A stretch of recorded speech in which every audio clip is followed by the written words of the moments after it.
नमस्ते। तो चलिए आज एक ऐसी कहानी में चलते हैं जो हम सब ने कभी न कभी सुनी जरूर है। ये कहानी है हिम्मत की, रहम की और एक ऐसे चमत्कार की जिसने एक पूरे गांव को बचा लिया। आइए कृष्ण और कालिया नाग की इस कमाल की कहानी को और करीब से जानते हैं। जरा सोचिए, एक गांव है, बहुत ही शांत, और उसकी जो नदी है वो अब मौत का दरिया बन चुकी है। और इसकी वजह है एक बहुत बड़ा जहरीला नाग, कालिया। अब ऐसे में जब बड़े बड़े योद्धा भी उसके पास जाने से डरते हों, तो एक छोटा सा बच्चा भला क्या ही कर सकता है। तो बात शुरू होती है वृंदावन से, एक बहुत ही खूबसूरत गांव। लेकिन इस खूबसूरती पर एक बहुत बड़ा खतरा मंडरा रहा था। एक नदी जो अब डर का दूसरा नाम बन चुकी थी। यमुना, जो कभी वृंदावन की जान हुआ करती थी, अब काली पड़ चुकी थी। पता है क्यों? कालिया नाग के जहर से। जहर भी इतना कि कोई जानवर, कोई इंसान, कोई भी उसके पास जाने की सोच भी नहीं सकता था। पूरे वृंदावन पर जैसे एक डर का साया था। और ऐसे ही माहौल में एंट्री होती है हमारे हीरो की, नन्हे कृष्ण की। जब उन्होंने देखा कि सब लोग कितने डरे हुए हैं, कितने लाचार हैं, तो बस उन्होंने ठान लिया कि इस डर को अब खत्म करना ही होगा। लोगों की ये हालत कृष्ण से देखी नहीं गई।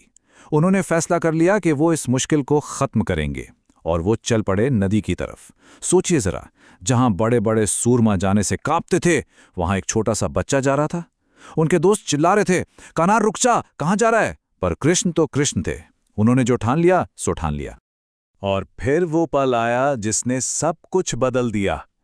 कृष्ण नदी के किनारे पहुंचे और बिना एक सेकंड सोचे कूद गए उस जहरीले पानी में। उनके सारे दोस्त सब हक्के बक्के रह गए।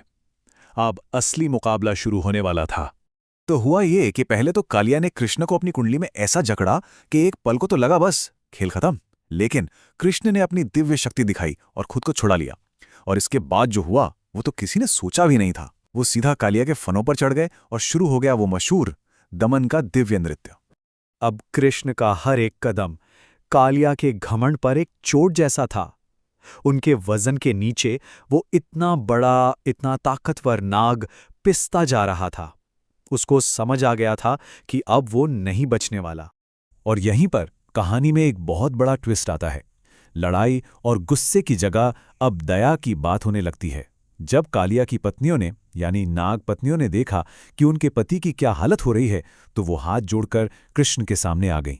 उन्होंने बहुत ही सीधी लेकिन दिल से एक बात कही, हे प्रभु, हमारे स्वामी को माफ कर दीजिए।